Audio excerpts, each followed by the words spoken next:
ओम श्री परमात्मने नमः। मित्रों नमस्कार, मैं हरिवंश पांडे आप सभी का गीता सत्संग चैनल पर स्वागत करता हूँ। आज का विषय है मन को नियंत्रण में कैसे रखें। यह विषय श्रीमद् भगवद गीता के 15वें अध्याय के 9वें श्लोक पर आधारित है। आप सभी से निवेदन है कि चैनल को सब्सक्राइब न किए हों तो कर दें, ताकि सारे वीडियो आपको समय से मिला करें। लाइक और शेयर भी करें, जिससे यह सद्विचार सभी भाई बहनों तक पहुंच जाए।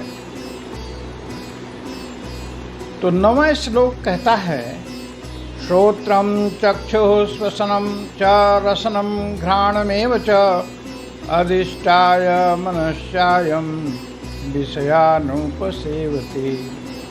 अर्थात यह जीवात्मा श्रोत्र, चक्षु और त्वचा को, रसना, घ्राण और मन को आश्रय करके अर्थात इन सब के सहारे से ही विषयों का सेवन करता है।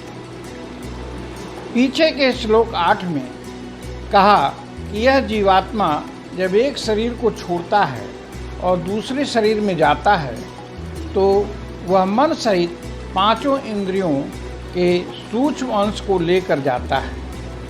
फिर क्या करता है, इस पर कहते हैं, श्रोत्रम चक्षु श्वसनम च रसनम घ्राणमेव च। कान, आँख, त्वचा, जीभ, नासिका तथा मन की सहायता से विषयानुपसेवते, विषयों का सेवन करता है। तो विचार करते हैं, आत्मा सभी इंद्रियों का मालिक है। उपनिषदों ने कहा, शरीर को अगर रथ कहें तो आत्मा रथी, बुद्धि सारथी और मन लगाम। ढीली हुई इंद्रियां बिगड़ैल घोड़े की तरह इस शरीर रूपी रथ को अधोगति में डाल देंगे।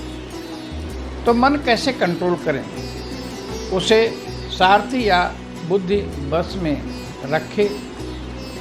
तो सारथी के ऊपर रथी है, वह जो आदेश करेगा वही बुद्धि रूपी सारथी करेगी।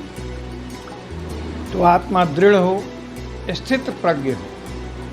स्थित प्रज्ञ क्या है, कौन स्थित प्रज्ञ है, इस पर भगवान श्री कृष्ण ने गीता के दूसरे अध्याय के श्लोक 55 से 72 तक विस्तार में दिया है। 2/55 का सार ये है कि जब साधक मनोगत सभी कामनाओं को त्याग देता है, वो स्वयं में ही संतुष्ट रहता है, तब वह स्थित प्रज्ञ कहलाता है। इस तरह से 2/61 में कहते हैं कि जब साधक सभी इंद्रियों को वश में करके परायण होकर बैठता है, तब वह स्थित प्रज्ञ कहलाता है। किसके परायण होकर बैठता है, परमात्मा के परायण होकर बैठता है। भाव ये कि इंद्रियों को वश में रखने वाले की बुद्धि स्थिर कही जाती है। गड़बड़ कब होती है, जब मन इंद्रियों के विषयों में भटकता है। उदाहरण के लिए, मन में आँखों ने किसी तरह से रूप को देखा, अब मन उसी में लगा हो तो लगाम ढीली पड़ सकती है। वह इंद्रिय नेत्र उस व्यक्ति के मन को बार बार उसे देखने को प्रेरित करेंगे। मन तो नेत्र के विषय रूप में उलझा ही है।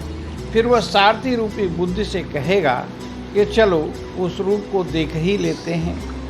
अब अगर आत्मा दृढ़ नहीं है तो बुद्धि को ढील मिल जाएगी और पूरा रथ अधोगति में चला जाएगा। इसीलिए 2/67 में कहते हैं, एक भी इंद्रिय अगर मन को अनुगामी बना लेती है तो वह मन बुद्धि को वैसे ही हर लेता है जैसे वायु नौका को बहा ले जाती है।